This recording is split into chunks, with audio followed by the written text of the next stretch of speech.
BMP Hukum Ketenagakerjaan Modul 1 Kegiatan Belajar 3 Isu-isu pokok ketenagakerjaan. Sejumlah isu penting terkait dengan masalah perburuan di Indonesia saat ini sekurang-kurangnya ada 6 masalah atau isu penting. Pertama, jumlah pengangguran terbuka menurun namun jumlah pengangguran terselubung naik. Jumlah pengangguran terbuka mengalami penurunan pada periode 2007 sampai 2011 dari 10 juta menjadi 7,7 juta. Namun yang menjadi persoalan adalah jumlah pengangguran terselubung pada periode yang sama justru mengalami peningkatan dari 30,91 juta pada 2007 menjadi 37 juta pada 2011. Pengangguran terselubung adalah orang-orang yang bekerja jauh di bawah jam kerja rata-rata dan memiliki pendapatan di bawah kemampuan sebenarnya. Alhasil mereka mendapatkan pendapatan yang jauh di bawah kemampuan sebenarnya. Jumlah orang yang terpaksa harus bekerja di bawah 35 jam terus bertambah. Mereka adalah orang-orang yang punya kemampuan tetapi tidak mendapatkan pekerjaan yang sesuai. Kedua, terkait dengan kualitas sumber daya manusia Indonesia. Pekerja di Indonesia masih didominasi oleh mereka yang kurang terdidik. Pada tahun 2011 misalnya, SDM Indonesia terdiri dari 49,40% lulusan SD, 18,87% lulusan SMP, 15,61% lulusan SMU, dan 8,07% lulusan SMK. Lulusan diploma dan sarjana hanya mencapai 8% tenaga kerja Indonesia, dengan komposisi lulusan diploma 2,89% dan lulusan sarjana 5,15%. Pekerja saat ini masih memiliki daya tawar yang lemah, tidak memiliki kemampuan untuk berpindah kerja kalau ada ketidakadilan atau jika ada hal yang tidak tepat di lingkungan kerjanya. Ketiga, jumlah tenaga kerja di sektor informal jauh lebih besar dibandingkan mereka yang bekerja di sektor formal. Hal ini tak lepas dari banyaknya pekerja yang di PHK perusahaan. Mereka terlempar ke sektor informal, jumlahnya mencapai 70-an juta. Keempat, masalah lemahnya pendidikan kewirausahaan di Indonesia. Tak heran bila jumlah pengangguran terbuka di Indonesia adalah yang terbesar di ASEAN. Banyak tenaga kerja yang setelah di PHK kesulitan untuk mendapatkan pekerjaan yang layak. Demikian pula para lulusan dari bidang pendidikan umum kesulitan untuk menciptakan usaha. Kelima, upah minimum yang biasanya tidak sesuai dengan standar hidup yang layak.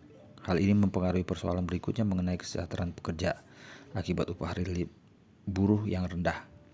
Standar upah minimum yang ditetapkan pemerintah kerap tidak sejalan dengan laju inflasi dan tingkat kebutuhan hidup tenaga kerja. Keenam, masalah biaya siluman lebih besar dari biaya buruh, yakni tentang sogok menyogok dan biaya birokrasi yang tinggi. Seandainya biaya siluman dan biaya untuk memenuhi urusan birokrasi tidak sebesar saat ini, keuntungan yang diperoleh perusahaan bisa disalurkan untuk kesejahteraan karyawannya. Pengusaha bisa memberi porsi yang lebih besar untuk gaji karyawan. Selanjutnya terdapat berbagai isu makro perburuan yang mendesak untuk segera dipecahkan dan sekaligus menjadi masalah permanen sepanjang tahun. Meliputi ada 6. 1. Problem gaji atau UMR. Rendahnya atau tidak sesuainya pendapatan gaji yang diperoleh untuk memenuhi kebutuhan hidup beserta tanggungannya merupakan persoalan pokok yang dihadapi kaum pekerja atau buruh saat ini. Situasi di mana kebutuhan hidup semakin meningkat, sementara gaji yang diterima relatif tetap, menjadi salah satu pendorong terus terjadinya demonstrasi kaum buruh. Untuk membantu mengatasi upah buruh, karena bagaimanapun pemerintah harus melindungi pekerja, maka pemerintah membuat ketentuan batas minimal gaji yang harus dibayarkan oleh perusahaan kepada pekerjanya. Batas upah minimum ini dikenal dengan istilah upah minimum regional atau UMR, upah minimum daerah atau UMD, upah minimum kota atau UMK, yang mengacu pada Undang-Undang Otonomi Daerah Nomor 22 Tahun 1999. Nilai UMR, UMD, dan UMK ini biasanya dihitung dari berbagai pertimbangan dengan merujuk pada kebutuhan fisik minimum keluarga atau KFM. Kebutuhan hidup minimum KHM atau kondisi lain di daerah bersangkutan. Namun penetapan UMR dan UMD tidak selalu sejalan dengan apa yang menjadi dasar pertimbangan penetapannya, yakni untuk meningkatkan kesejahteraan pekerja atau buruh. Misalnya pendapatan upah minimum yang ditetapkan pada bulan Mei tahun 2013 diikuti dengan kenaikan BBM satu bulan berikutnya yang efeknya sangat luas, baik diikuti dengan kenaikan biaya transportasi serta kebutuhan hidup lainnya. Bila diteliti lebih jauh, penetapan UMR dan UMD ternyata tidak serta-merta menghilangkan problem gaji atau upah ini. Hal ini terjadi setidaknya disebabkan oleh A. Pihak pekerja yang mayoritasnya berkualitas SDM rendah berada dalam kuantitas yang banyak sehingga nyaris tidak memiliki porsi tawar yang cukup dalam menetapkan gaji yang diinginkan. Walhasil, besaran gaji hanya ditentukan oleh pihak majikan. Kaum buruh berada posisi yang sangat sulit untuk menolak. Pihak majikan sendiri sering merasa keberatan dengan batasan UMR. Hal ini mengingat meskipun pekerja tersebut bekerja sedikit dan mudah, pengusaha tetap harus membayar sesuai batas tersebut. C. Posisi tawar yang rendah dari para buruh semakin memprihatinkan dengan tidak adanya pembinaan dan peningkatan kualitas buruh oleh pemerintah, baik terhadap kualitas keterampilan maupun pengetahuan para buruh terhadap berbagai regulasi perburuhan. D. Kebutuhan hidup yang memang juga bervariasi dan semakin bertambah, tetap saja tidak mampu dipenuhi dengan gaji sesuai UMR. Pangkal dari masalah ini adalah karena gaji atau upah hanya salah satunya sumber pemasukan dalam memenuhi berbagai kebutuhan dasar kehidupan para pekerja atau buruh. 2. Problem kesejahteraan hidup. Ketika para buruh hanya memiliki sumber pendapatan berupa gaji atau upah, maka pencapaian kesejahteraan bergantung pada kemampuan gaji dalam memenuhi berbagai kebutuhan hidupnya. Dalam kenyataannya, jumlah gaji relatif tetap, sementara itu kebutuhan hidup selalu bertambah. Adanya bencana, sakit, sekolah, tambah anak, harga barang naik, listrik, telepon, biaya transportasi, dan lain-lain. Hal ini menyebabkan kualitas pekerja atau buruh semakin rendah. Salah satu kendala misalnya saat buruh mau mengajukan permohonan KPR, kredit kepemilikan rumah, maka peluang KPR hanya bisa diperoleh melalui pengajuan rumah bersubsidi. Masalahnya rumah subsidi umumnya berada di pinggiran kota sebagaimana yang terjadi di wilayah Jabodetabek, Jakarta, Bogor, Depok, Tangerang, Bekasi, dan letaknya jauh dari tempat kerja. Selain itu, waktu tempuh yang lama ke tempat kerja juga menimbulkan biaya transportasi yang besar. 3. Problem pemutusan hubungan kerja. Salah satu persoalan besar yang dihadapi para buruh saat ini adalah PHK. PHK ini menjadi salah satu sumber pengangguran di Indonesia. Jumlahnya pengangguran di Indonesia sangat besar. Sebenarnya PHK adalah perkara biasa dalam dunia ketenagakerjaan.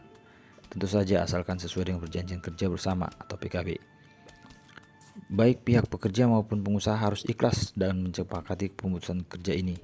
Namun dalam kondisi ketika tidak terjadi keseimbangan posisi tawar-menawar dan pekerjaan merupakan satu-satunya sumber pendapatan untuk hidup, maka PHK menjadi bencana besar yang sangat menakutkan bagi para buruh.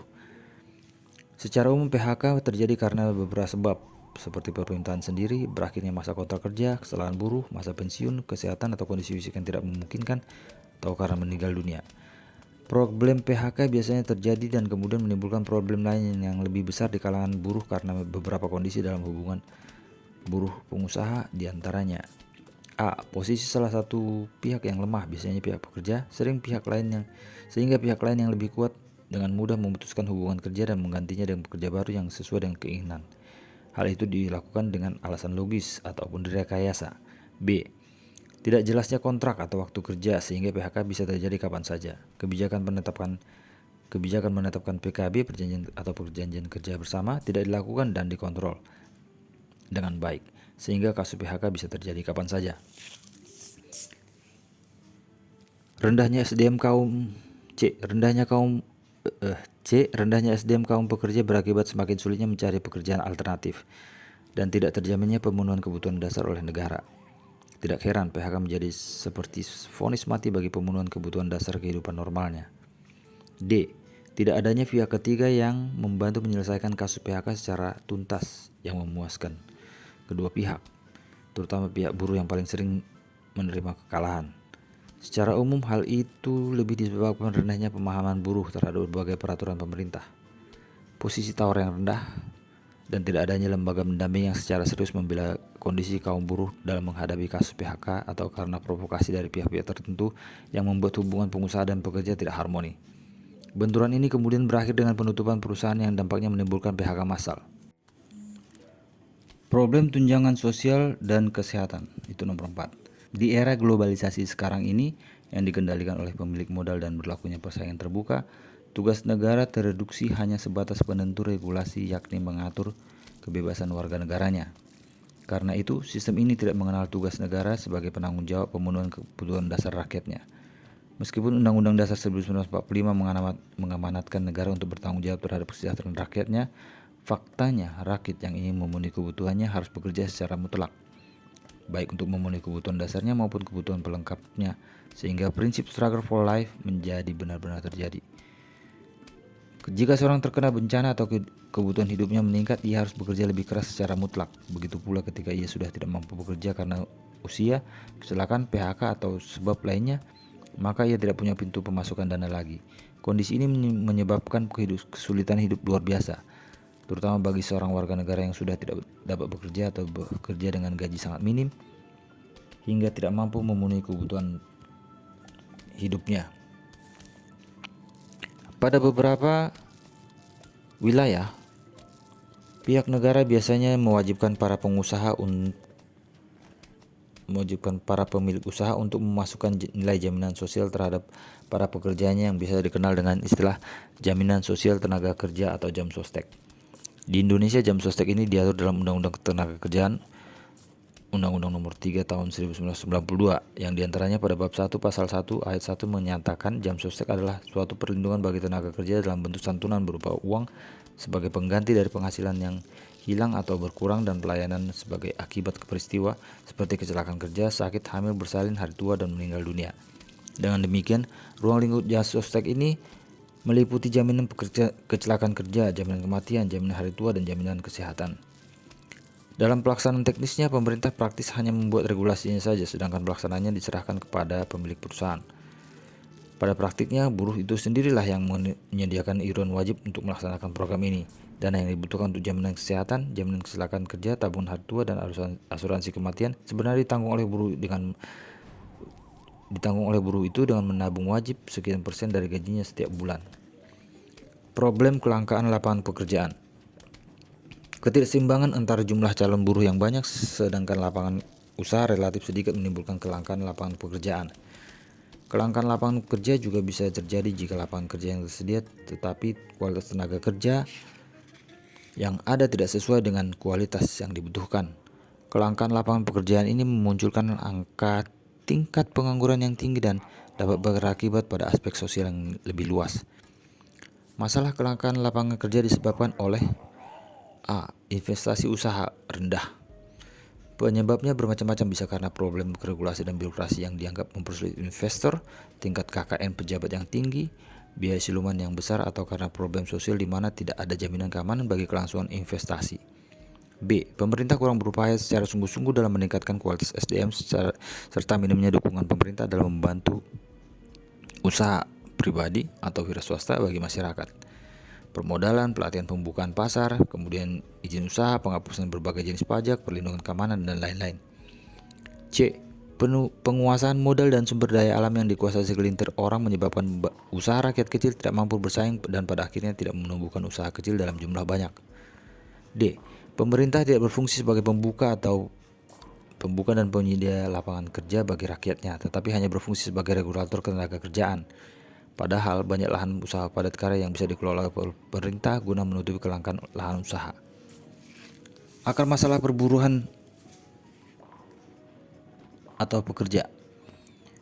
Pangkal masalah yang dihadapi pekerja atau buruh dan masalah ketenaga kerjaan secara umum pada dasarnya adalah pada usaha pemenuhan kebutuhan pokok, baik kebutuhan akan barang seperti pangan, sandang, dan papan, maupun jasa seperti pendidikan, kesehatan, dan keamanan.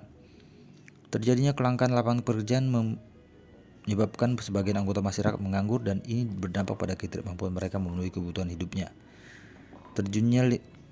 Terjunnya kalangan wanita dan anak-anak ke dunia tenaga kerjaan tidak lepas dari upaya mereka untuk dapat memenuhi kebutuhan hidup mereka dan keluarga sekaligus dalam rangka meningkatkan kesejahteraan hidup. Persoalan gaji yang rendah yang berdampak pada pemenuhan kebutuhan, tuntutan kenaikan gaji agar dapat memenuhi kebutuhan yang lebih baik. Tuntutan tunjangan sosial berupa pendidikan dan kesehatan agar kebutuhan tersebut dapat dipenuhi merupakan bagian persoalan yang melekat pada pekerja atau buruh saat ini dan yang akan datang.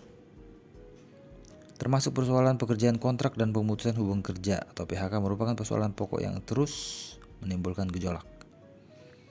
Karena akar permasalahannya terletak pada pemenuhan kebutuhan hidup, dengan demikian agar persoalan tenaga kerjaan dapat diselesaikan dengan tuntas, persoalan pemenuhan kebutuhan masyarakat harusnya juga menjadi fokus perhatian.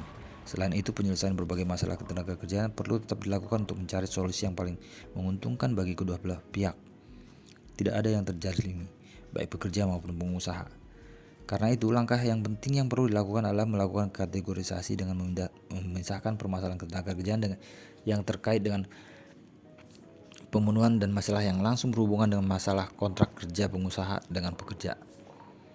Ada dua hal pokok masalah ketenagakerjaan. Pertama, berhubungan erat dengan masalah pemenuhan kebutuhan. Contohnya adalah persoalan persediaan lapangan kerja, pengangguran, lemahnya SDM, tuntutan kenaikan upah, tuntutan tunjangan sosial, masalah buruh wanita dan pekerja di bawah umur.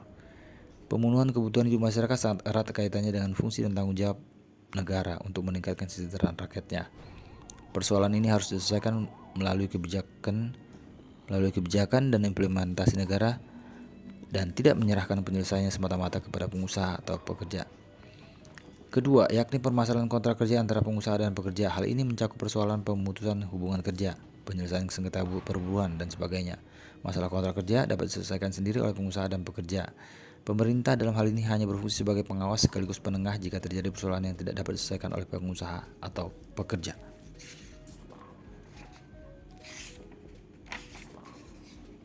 Rangkuman. Masalah ketenagakerjaan yang paling mengemuka saat ini adalah ada dua isu. Pertama, berhubungan erat dengan masalah pemenuhan kebutuhan. Contohnya masalah persoalan ketersediaan lapangan kerja, pengangguran, lemahnya SDM, tuntutan kenaikan upah, tunjangan sosial, masalah buruh wanita dan pekerja di bawah umur. Pemenuhan kebutuhan hidup masyarakat sangat erat kaitannya dengan fungsi dan tanggung jawab negara untuk meningkatkan kesejahteraan rakyatnya. Kedua, yakni permasalahan kontrak kerja antara pengusaha dan pekerja. Hal ini mencakup persoalan pemutusan hubungan kerja, penyelesaian sengketa perburuan, dan sebagainya. Masalah kontrak kerja dapat diselesaikan sendiri oleh pengusaha dan pekerja. Pemerintah dalam hal ini hanya berfungsi sebagai pengawas sekaligus penengah jika terjadi persoalan yang tidak dapat diselesaikan oleh pengusaha dan pekerja. Rendahnya gaji dan tidak permanennya hubungan kerja merupakan situasi yang meresahkan pekerja. Pekerja juga dihadapkan pada situasi dilema. Jika tuntutan kenaikan upah tidak dipenuhi karena perusahaan tidak sanggup menaikkan upah, biasanya perusahaan akan mengambil kebijakan dengan penutupan perusahaan atau relokasi, berujung pada PHK massal. Masalah ini juga menimbulkan kecemasan. Pendek kata, gaji rendah, kerja dengan status kontrak, dan mudahnya PHK merupakan isu sentral pekerja atau buruh saat ini. Selesai.